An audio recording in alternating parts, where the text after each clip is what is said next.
still gonna die. Give me the mask, hero! He went in there to save you. That was his fault!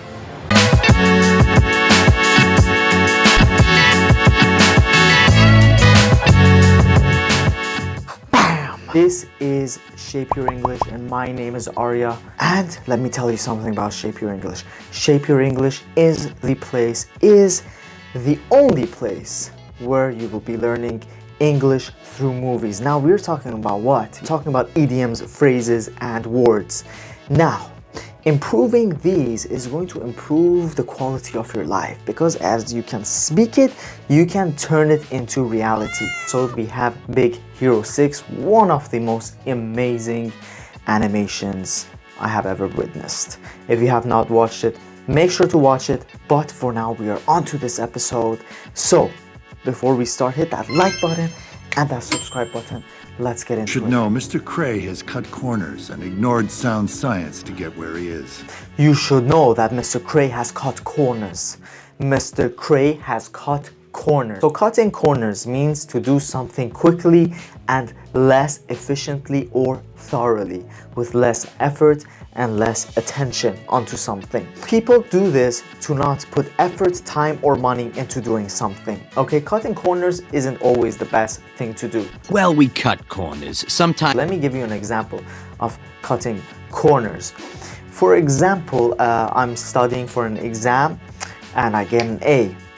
And my friends are like, many people in the classroom are like, wow, Arya got an A in his mathematics, in his math exam. That's insane, how? And one of my friends comes and says, guys, Arya's cut corners into getting that grade because I actually cheated. So I cheated in my exam, therefore I cut corners in order to get an A. I heard a sound of distress. What seems to be the trouble? I heard the sound of distress, our second word. Now what does distress mean? Pain, worry, sadness. Distress. Now where can we use distress? Very distressing. We can use distress in this example. At work I was being pushed so much and the work was so hard that it caused emotional distress on me.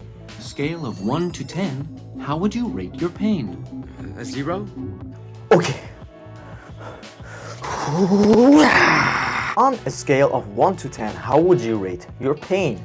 On a scale of 1 to 10 can be used to ask someone how would they rate a quality of something, or to say what a certain thing has meaning to them. On a scale of. Here, on a scale of 1 to 10. 0. Damn it. Now, we want to change certain words with this. We want to change the usual day-to-day words we use, such as, hey, how are you? Or imagine if you're a doctor. So, how is your pain? Now, how about we use this instead? On a scale of 1 to 10, how would you rate your pain?